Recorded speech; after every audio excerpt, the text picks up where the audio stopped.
mga kaklase na what was the most surprising you observed or experienced? Kung na-observe ko sa mga nagiging komportable na po sila sa akin, nagiging malapit na sila sa akin, gano'n mga hindi lang malapitan, gano'n, pinakaisa. Pero ngayon po, halos magkatabi na po kami, gano'n, hindi ko po nag-step na yung kumuha ko ng height sa nagtitibig. Even kung mabasa o makagal pa sila, nagbalik ko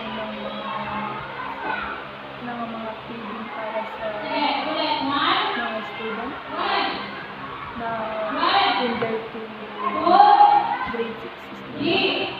Kasama ko